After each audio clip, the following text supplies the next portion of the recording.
안녕하세요. 2019-2143 김찬입니다. 오늘은 한의학 종강 631페이지 8강 변증에 대한 내용을 읽어보도록 하겠습니다. 변증은 한의학적 진단의 독특한 개념으로서 병의 징후를 분석하고 분별하여 진단을 내리는 중요한 과정이 된다.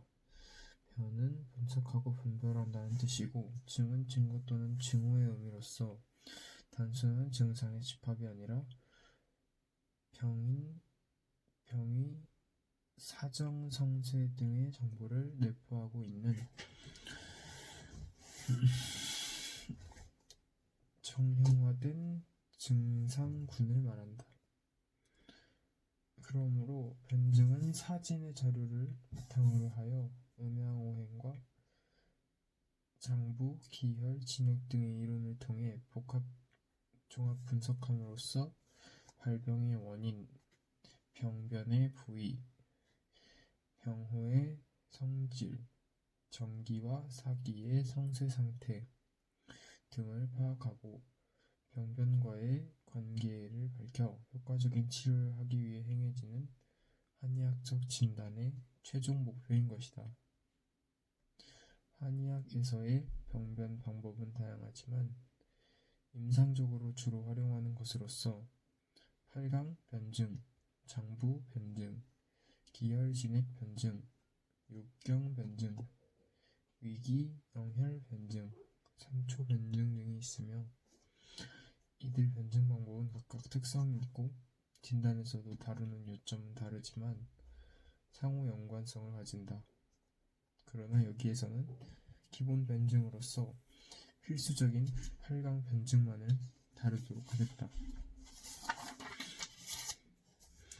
8강은 음양, 표리, 한열, 허실 등을 말하며 한의학에서 질병을 다스리는 데 있어 가장 중요한 강령으로 삼고 있다.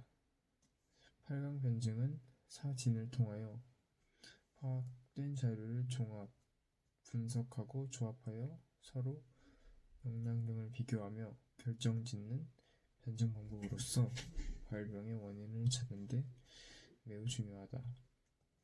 질병의 표현이 아무리 복잡하게 나타난다 하더라도 대체적으로 8강으로 나눌 수 있는데 그 분류는 음증의 변주에 속하지 않으면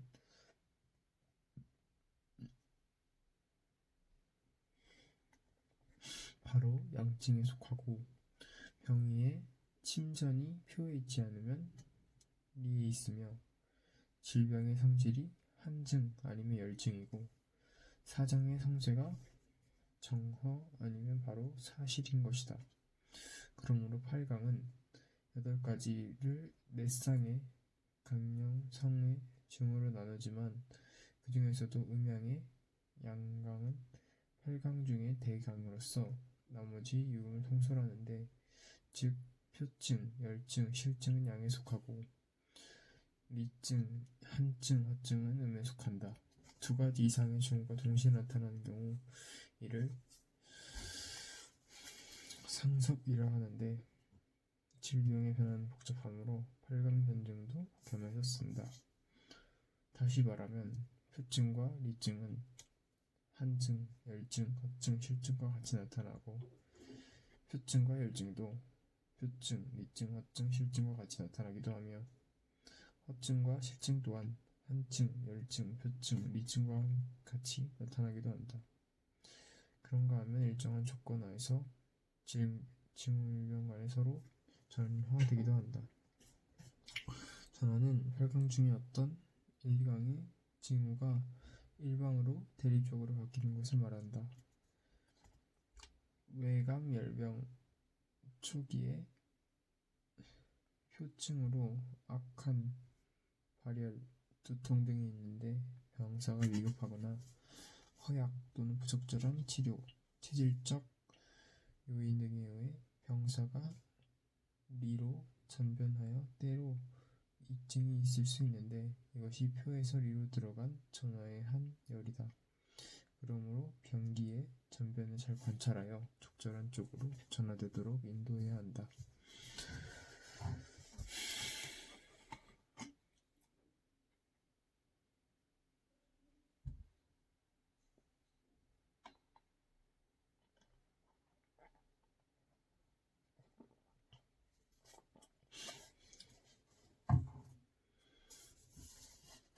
따라서 팔강변증의 각 징후는 각기 특성을 가지고 있기 때문에 정확한 파악을 해야 하고 서로 간의 연계도 주의 깊게 보아야 할 필요가 있다. 그리고 성질이 서로 대립적인 양강 징후가 동시에 나타나는 경우도 있는데 이를 섭증이라 하며 질병이 위급한 상태로 발전되었을 때나 또 반상이 나타날 경우에 있을 수 있는 것이다. 즉 진한 발열, 진열 반한, 진허 반실, 진실 반허 등과 같은 것이 여기에 해당된다. 그러므로 팔강변증을 응용하려면 8가지 유형의 징후 특징을 상세히 관찰하여 서로 간의 연계를 주의 깊게 살펴보고 오진을 범하지 말아야 한다.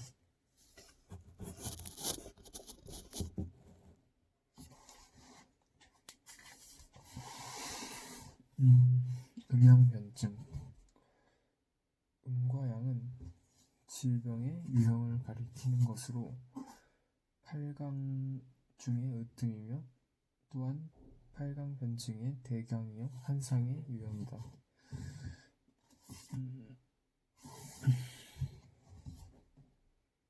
사람의 질병에 대해 말하기를 필기우 소본,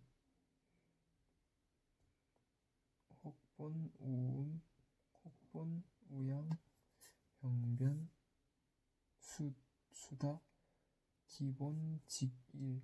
질병에는 반드시 하나의 근본이 있어 음에 근본하거나 혹 양에 근원한다. 병변이 아무리 많아도 근본은 하나이다 이라고 하였다. 또한 소문 음양 상대론에서 말하기를 선진자 찰색 안맥 선별 음양이라 하여 진찰을 하는 자는 색을 관찰하고 윙을 안하여 우선 음양을 구별한다고 했다.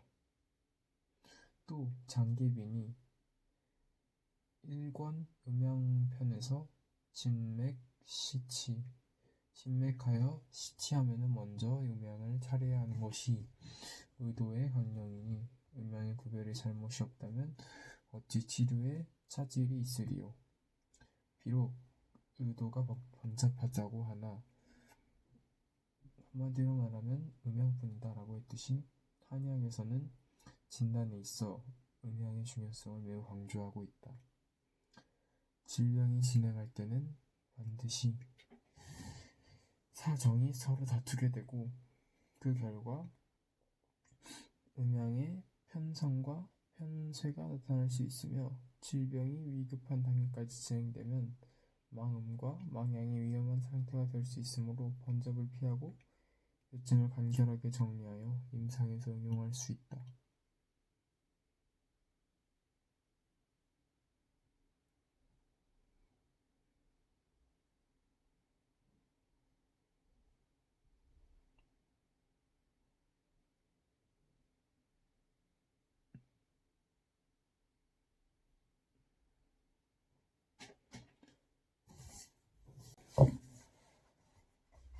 이 시진에 본초 강목에 적혀있는 약의 종류가 1,800여 종이고 조항민의 본초 강목 수뷰에 900종이 덧붙여져 있어서 거의 3,000종이나 되는 것의 성질을 다 기억한다는 것은 불가능할 뿐만 아니라 불필요한 일이기도 하다.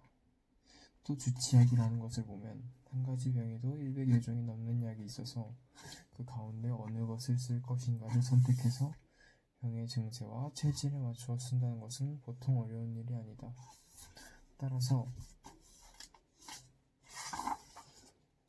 약의 성질을 연구할 필요가 있는 것이다. 경험적 방법에 의해서 어떤 약물이 일정한 병에 효과가 있는 것을 확정하는 데에는 많은 통계에 의지해야 한다. 여러 사람에게 시행한 일정한 치료법에 견주어 결과가 좋은 것을 알아냈을 때에는 그 치료에 맞는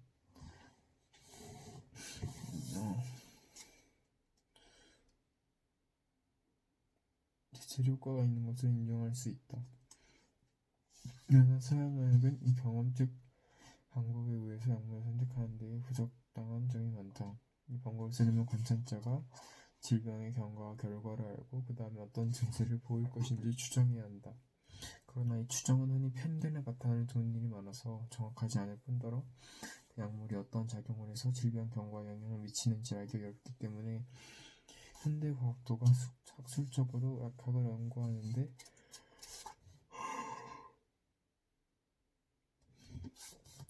이 방법을 받아들이지 않는 것은 당연한 일이다.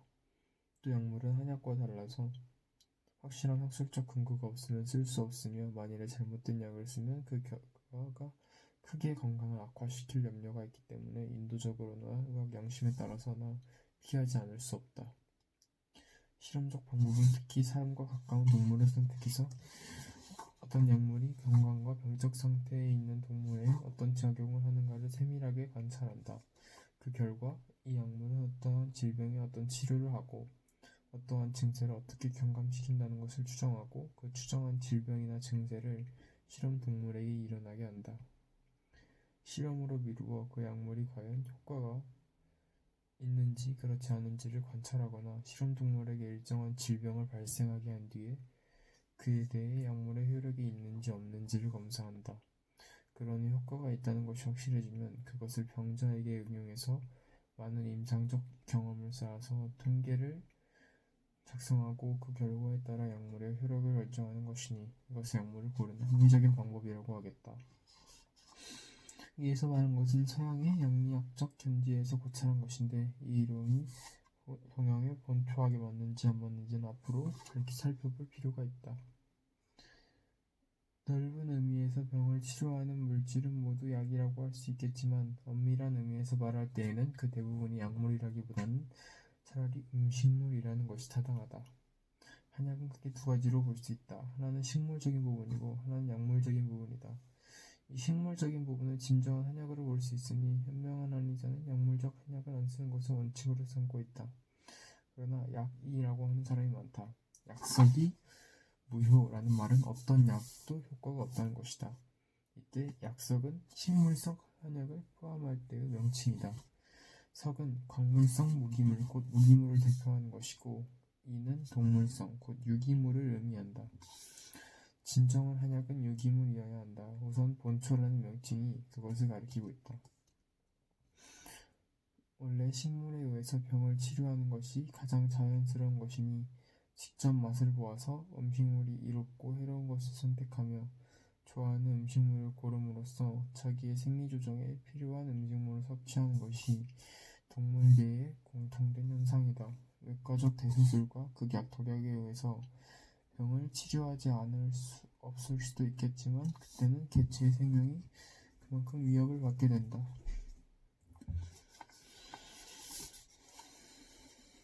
그러면 시기와 약물을 가르는 경계는 어떻게 될까? 첫째로 시기는 병자에게 치유의 효과를 주는 동시에 건강한 사람에게도 유익한 것이다. 그러나 약물은 병자가 아니면 복용할 필요가 없고 건강한 사람이 복용하면 오히려 해로운 것이다. 둘째로 시기는 노동의 보수와 같고 약물은 빚과 같다. 빚은 부득이한 경우에 얻어쓰지 않을 수 없지만 이자라는 손해를 각오하지 않으면 안 된다. 그러나 노동의 보수는 많을수록 좋고 경제적으로 우리의 삶을 윤택하게 하는 것이다. 셋째로 빚에도 싼 이자와 비싼 이자가 있고 보수에도 힘든 일을 해서 얻는 일과 편한 일로 얻는 것이 있는 것처럼 약물에도 효과와 부작용의 비례가 다르다. 그러므로 약물을 선택할 때는 최대의 효과를 얻으면서 부작용은 가장 적은 것을 선택해야 한다. 이런 점에서 무기성 약물보다 유기성 약물을 택하는 것이다. 노동의 보수를 받을 때 자기 자질과 능력에 가장 적합한 직업을 택해서 가장 많은 보수를 받으려는 것이 경제 원칙이라면 시기를 요구하는 것도 자기의 체질에 가장 적합한 것을 섭취해서 건강의 유지나 증진에 최대한 효과를 얻으려는 것이 원칙이다. 이것이 바로 본초 경우가 노리는 것이다. 이로써 본초학에서 약이라는 부르는 것과 서양학에서 약물이라고 부르는 것에 많은 차이가 있다는 것을 짐작할 줄 알아야 한다. 본초학의 특징에는 약학 원론이나 약학 총론이라고 부름직한 원리가 있다. 이 원리에 따라 모든 약의 약성을 나눌 수 있다. 본초학을 연구하는 데는 오직 그 원리를 파악하면 그만이다. 그 원리는 아주 간단하다. 맛과 기, 색에 의해서 물질의 성질을 판단하는 것이다. 한두 가지 예를 들면 겨자나 후추는 매운맛을 가지고 열을 도우며 배나 수박은 담백한 맛을 가지고 열을 식힌다.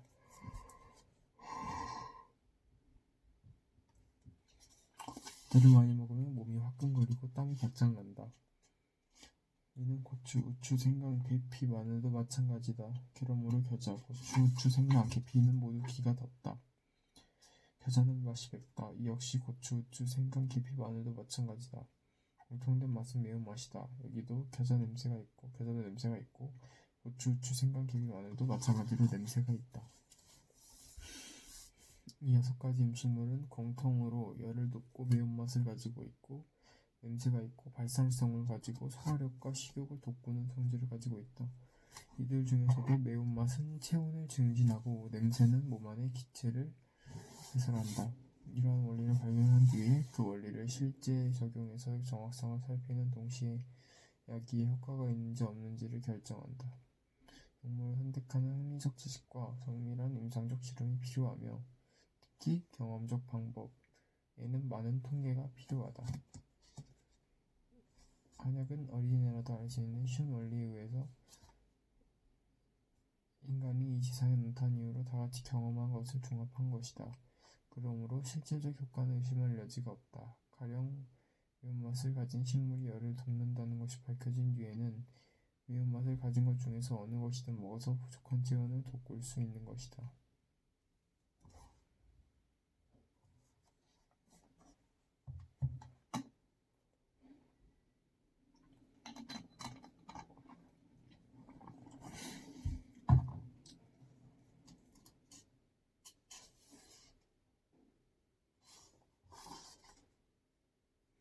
한약의 연구 방법. 요즘 들어 한약 연구에 대한 관심이 상당히 높아졌다.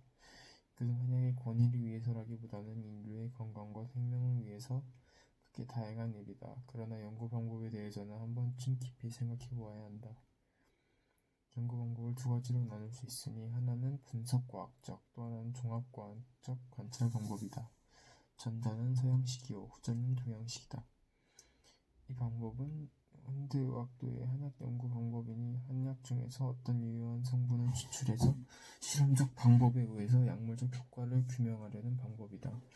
과학자로서의 연구 태도로는 좋을지 모르지만 국리가 목적으로 삼는 치료의 효과를 두드러지게 나타난 약물을 구하는 데는 적당하지 않은 점이 여러 가지 있다. 유기화학이 아직 유치한 단계에 있다. 현대과학이 아무리 발달되었다 하더라도 유기과학 문제에서는 이제 겨우 문턱을 넘어선 정도에 머물고 있으니 지금 유기화학으로는 유기물인 한약을 화학적으로 충분히 분석하고 실험할 만한 능력이 없다.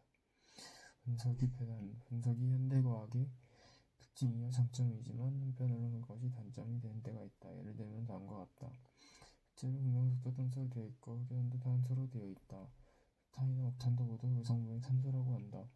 그러면 금강석을 옥탄과 같은 것으로 볼 것인가? 금강석 성분이 탄소인 것을 아는 것도 중요하지만 그 굵기나 광채나 보석으로서 가치를 잊어서는 안 된다. 분석의 배단은 그 본성을 잃어버리는 것이다. 실제로 물은 수소, 산소와 관련되어 있다. 그런데 물은 연소하지 않지만 그 분자인 수소와 산소는 연소한다. 그러므로 물을 쓸 때 산소와 수소의 양을 분자 비례에 의해서 공급하더라도 바라는 목적을 이룰 수 없다.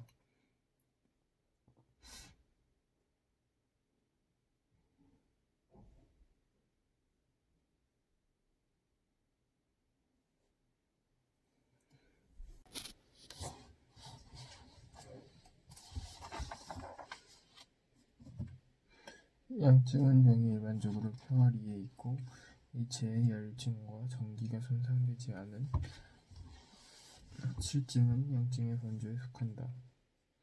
원인으로는 사기가 입구되며 사성 정미상 사정 쟁소치 정신여탈, 발병면역, 순조조환, 갈희냉음, 신혈희인, 호흡기정, 대변 필결. 음증과 양증은 임상에서 많이 활용되고 있는 변증 방법으로서 체내에서 음과 양의 부족으로 나타나는 일반적인 질병의 개설이다. 정상적인 견지에서 음증과 양증은 항상 서로 평형을 이루고 있어야 하는데 말하기를 평양수 정신 내지 즉 음기가 고름에 양기가 누설되지 않고 간직되어 있으면 정신이 조절되고 안정된다라고 하였다. 그러나 음증과 양증 어느 쪽이든 평형이 파견되면 질병을 일으키게 되는 것이다. 다음은 음양편 새로 나타나는 음허증과 양허증에 관해서 요점을 살펴보겠다. 위에서 말한 음증과 양증의 임상적인 표현은 일반적인 증상들이며 각 정보의 생리적 특성에 따라 양허를 잘 나타내는 경우도 있고 음허를 잘 나타내는 경우도 있다. 예를 들면 간의 경우 양허보다는 음허의 증상을 잘 나타내며 비의 경우 음허보다는 양허의 증상을 잘 나타낸다. 따라서 장부의 음허와 양허를 확실하게 진단 내리고자 하면 반드시 각 장부의 생리적 특징을 염두에 두고 병증을 종합하여 변증해야 한다.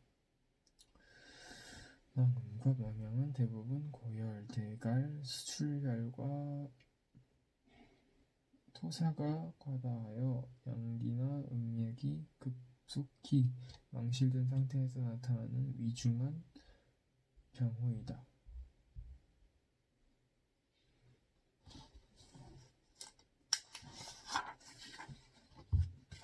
실증이란 정기와 사기의 성쇠 상태를 허실이란 정기와 사기 상태의 성쇠를 말하는 것으로서 정기가 성한 것이 허하고 사기가 실한 것이 실이다. 즉 말하기를 사기 성 즉 실, 정기 탈 즉 허라고 하여 분명히 밝히고 있다. 허실 변증은 정기의 강력과 사기의 상세를 분별하는 강령이며 특정 또는 예후를 예측하는 요점이 되고 치료 시에 공법을 사용할 것인지 또는 보법을 사용할 것인지에 대한 결정의 요소가 된다. 질병의 변화 과정에는 정과 사의 성쇠가 있어 분명히 가려야 하며 허증의 상호 변화와 허실의 한열 표리의 상호 관계를 잘 분석해야 한다. 만일 실협잡증이 있으면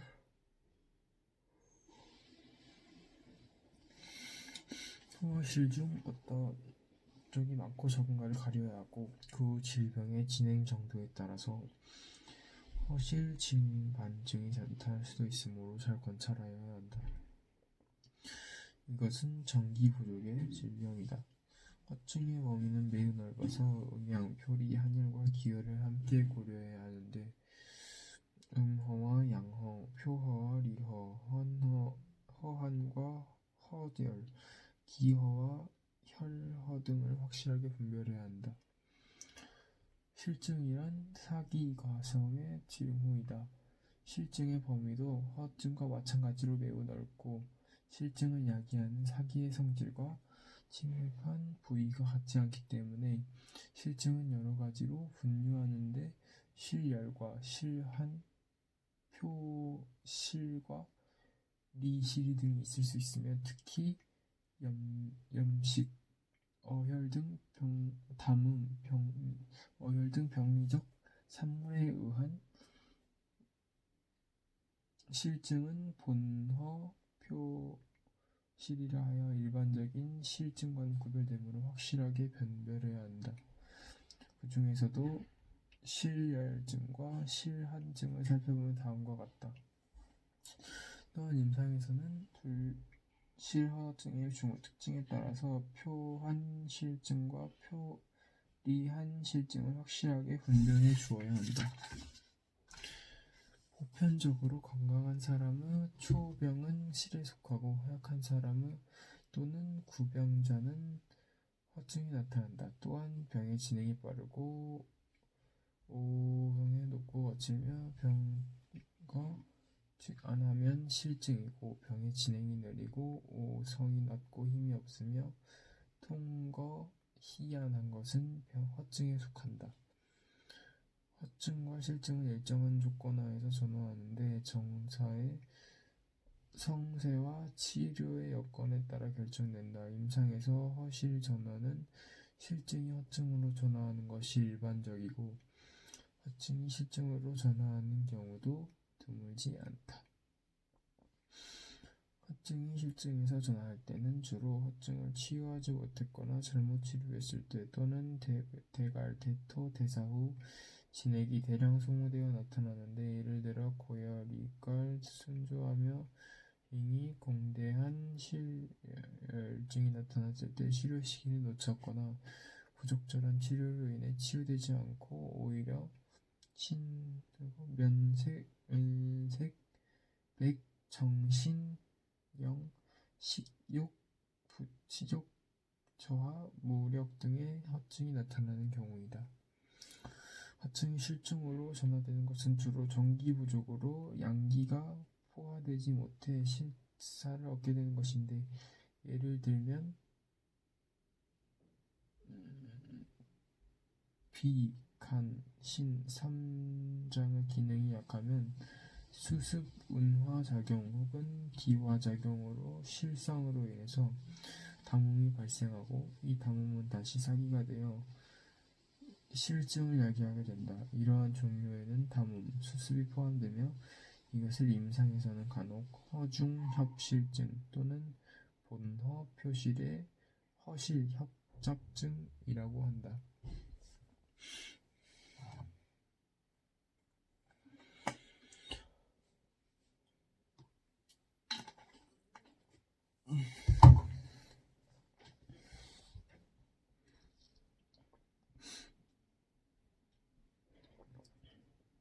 허실협잡증은 내과의 잡병에서 많이 나타나는데 간혹 정허와 사허 두 방면의 병리 변화가 동시에 나타난다. 임상에서 상견되는 허실협잡증 몇 가지를 살펴보면 다음과 같다. 상허 하실증은 위에서는 전기가 허하고 아래에서는 하기가 실한 징후이다.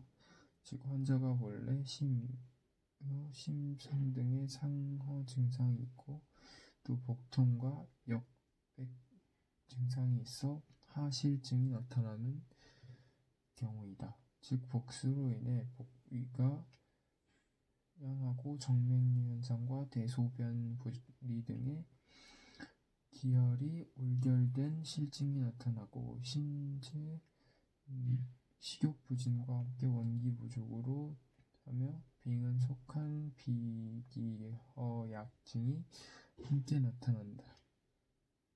허실 협잡증에서 주의할 사항은 꼭 허하실의 다소 이동을 분별하고 주와 차에 반드시 분별한 알맞은 보허 사실법을 운용할 수 있다. 이렇게 해서 오늘 631페이지부터 639쪽까지 읽어보았습니다. 감사합니다.